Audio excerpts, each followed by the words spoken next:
everyone, and welcome to Beyond the Blackboard. I'm your host, Sir Joshua, and I'm thrilled that you're joining me. This isn't your typical lecture hall. Here, we dive deep into the vibrant and thought-provoking discussions that spark right here in our classroom. Get ready to explore fascinating ideas, challenge assumptions, and maybe even see things in a whole new light. So grab your headphones, settle in, and let's unpack the power of learning together. Welcome everyone to Beyond the Blackboard, a podcast where we unpack the power of learning together. For today's podcast or discussion, we will be delving into the foundations of our nation. Today, we will be embarking on a fascinating journey through time, tracing the evolution of the Philippine Constitution. From our first tastes of self-governance to the charter that shapes our lives today, we will explore the key milestones and the spirit of each era. Our story begins with the Malolos Constitution, which was born in the heat of the Philippine Revolution. For the context, imagine a fledgling nation fighting for its independence from Spanish colonial rule and is daring to craft its own fundamental law in the year 1899. So that is Malolos Constitution is about, especially its context. Well, the Malolos Constitution established a republican government with three distinct branches which are familiar to all of us: executive, legislative, and judicial. It enshrined fundamental rights including freedom of religion, freedom of the press, and the right to form associations. Notably, it leaned towards a unicameral legislature, reflecting the prevailing distrust of powerful executive figures at the time. It also declared the supremacy of the Constitution and the responsibility of public officials to the people. However, its implementation was tragically short-lived due to the outbreak of the Philippine-American War. Despite of it being short-lived, it was still a powerful symbol nonetheless. Now, our journey continues as the Philippines transitioned into an American colony. This brings us to the 1935 Commonwealth Constitution. The 1935 Constitution was a product of the Tidings-McDuffie Act, which paved the way for the Philippine independence after a 10-year transition period. It established a presidential system of government modeled after US, with a bicameral legislature. It also included a Bill of Rights that mirrored many of the guarantees in the US Constitution. This constitution was designed to prepare the Philippines for self-rule, emphasizing democratic principles and institutions.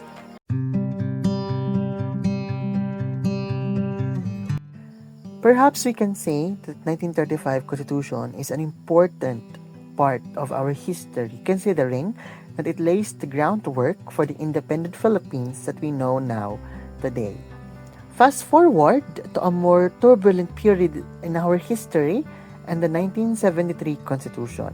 This was enacted during martial law during the time of Ferdinand Marcos Sr. The 1973 Constitution is a stark departure from its predecessors. It shifted the Philippines to a parliamentary system with a strong executive, the Prime Minister, who was to be elected from the ruling party in the unicameral National Assembly. Now, critics argued that it was designed to legitimize the authoritarian rule of President Marcos. While it contained the Bill of Rights, its effectiveness was severely undermined by the political climate of the time. Key features included the abolition of the Senate and the extension of the presidential term. Its period of our constitutional history that continues to be debated and analyzed. The People Power Revolution in 1986 marked a turning point, leading to the drafting of the 1986 Freedom Constitution, which is a provisional constitution. Now, its primary purpose was essentially a transitional document.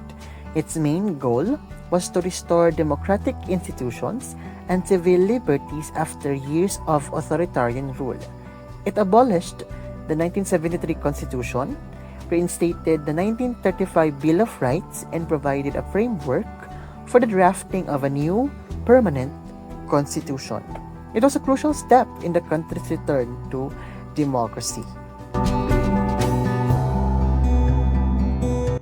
Now we have arrived to the bridge to the present, leading us to the 1987 Constitution, our current fundamental law.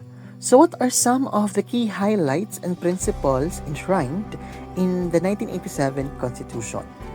Now, the 1987 Constitution firmly re-established a presidential system with a bicameral Congress.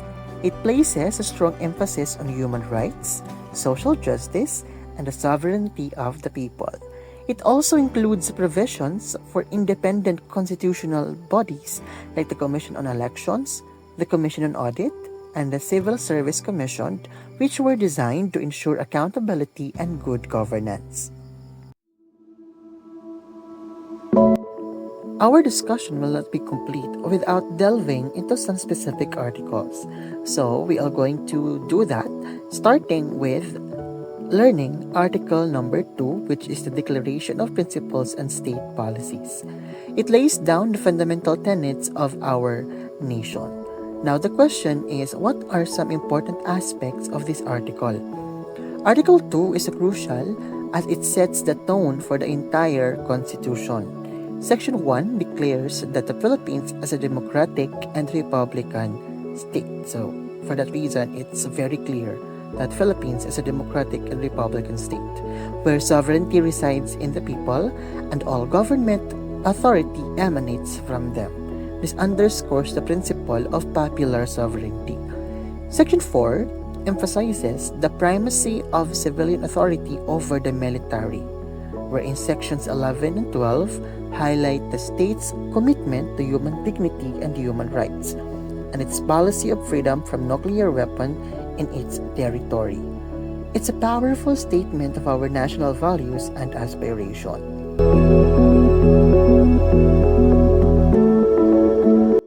Another significant article is Article 3, which is the Bill of Rights.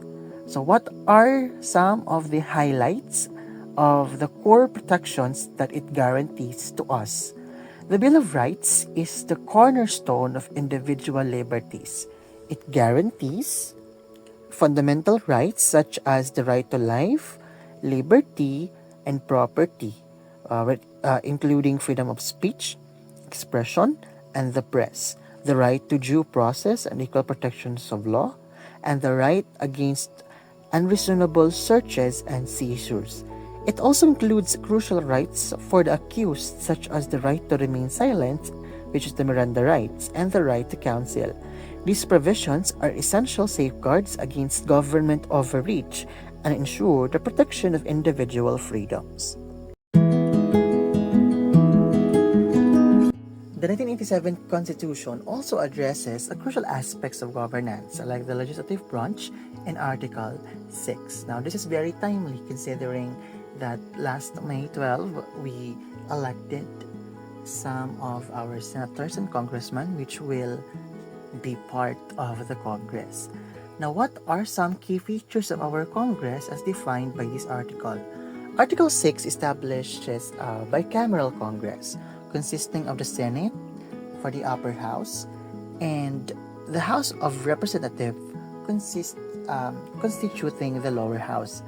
The Senate is composed of 24 senators elected nationwide, while the House of Representatives is made up of district representatives and party list representatives. These structures aims to provide both national and local representation in the lawmaking process. The article also outlines the powers of Congress, including the power to legislate, declare war, and impeach high-ranking officials. After Article 6, let's proceed to our last article to be discussed in our podcast, which is Article 7, which deals with the executive branch. Now, what are the key provisions regarding the President and the Vice President? Article 7 vests executive power in the President, who is both the head of the state and the head of the government. The President is elected directly by the people for a single 6-year term. The Vice President is also elected separately and succeeds the President in case of death, resignation, or removal from office. The article also details the power and functions of the President, including the power to appoint officials, command the armed forces, and enter into treaties. It also outlines the process for impeachment.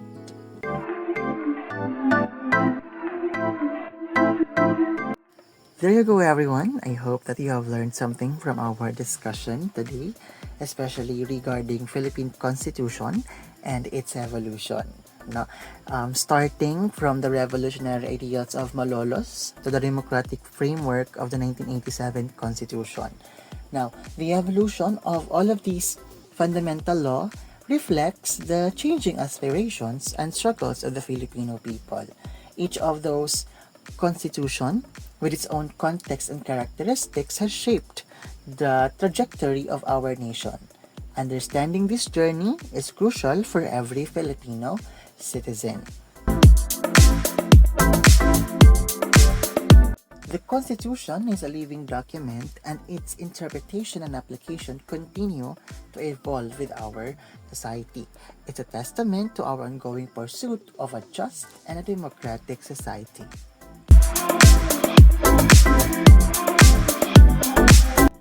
That's all the time we have for this episode.